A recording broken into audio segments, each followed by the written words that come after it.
ამერიკის შეერთებული შტატების ქალაქ ბოსტონში ბარებსა და რესტორნებში ლუდის ნაკლებობის პრობლემა გაჩნდა. სტუმართმასპინძლობის სექტორის წარმომადგენლების ინფორმაციით, ქალაქში ლუდის, განსაკუთრებით შოტლანდიური ლუდის დეფიციტია, რაც ბოსტონში ჩასულმა შოტლანდიელმა გულშემატკივრებმა გამოიწვიეს. ბოსტონის ერთ-ერთი ბარის მენეჯერი ამბობს, რომ ის მსოფლიო ჩემპიონატისთვის სპეციალურად მოემზადა. თუმცა ლუდზე მოთხოვნის ასეთი მასშტაბებისთვის მზად არ ყოფილა.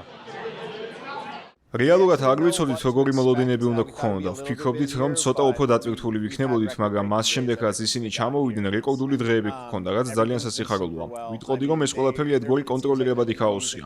ყველაფერი ძალიან კარგად მიდის, როგორც ჩანს, მათი მთავარი მისია ჩვენი ლუდის მარაგების მთლიანად ამოწურვაა. ჩვენ ასევე ვამზადებთ მუსიკების სიას, რომლებზეც მათი საყვარელი შეძახილებია დაფუძნებული. მათი საყვარელი სიმღერებით და 90-იანი წლების ევროპული დისკოს ჰიტებით.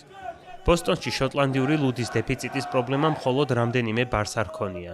ერთ-ერთი ასეთი ბარის დუბლინერის მფლობელის თქმით, სათანადო ზომები წინასწარ მიიღო. ვიცოდით რა გველოდა, ვიცოდით რომ შოტლანდიელები აქ მოვიდოდნენ, რადგან ფანზონასთან ახლოს ვარ. ამიტომ მზად ვიყავით, მარაგებით შევავსეთ. ვფიქრობ ამ ეტაპზე ქალაქში ჯერ კიდევ ერთადერთი ბარი ვარ, სადაც შოტლანდიური ლუდი კვლავ ხელმისაწვდომია. ლუდს ტენენსლაგერი ქვია. ქალაქში მისი დიდი დეფიციტია. სანამ შოტლანდიის ეროვნული ნაკრები მეორე მატჩისთვის ემზადებოდა, ამერიკის შეერთებულ შტატებში ჩასულ შოტლანდიელ გულშემატკივრებს დრო არ დაუკარგავთ და ნიუ-იორკში ბეისბოლის თამაშზე მივიდნენ. ტარტანის არმიამ იენკის სტადიონზე ბეისბოლის მატჩის განმავლობაში შოტლანდიის ნაკრების სიმღერები შეასრულა. შოტლანდიის ნაკრებს კი წინ მესამე გადამწყვეტი შეხვედრა ბრაზილიის ნაკრების წინააღმდეგელით.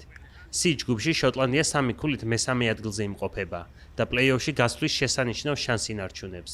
ისტორიული დაპირისპირება ბრაზილიის წინააღმდეგ 25 ივლისს გაიმართება, ხოლო ამჯერად შოტლანდიის ნაკრებს და მის გულშემატკივრებს მაიამი უმასპინძლებს.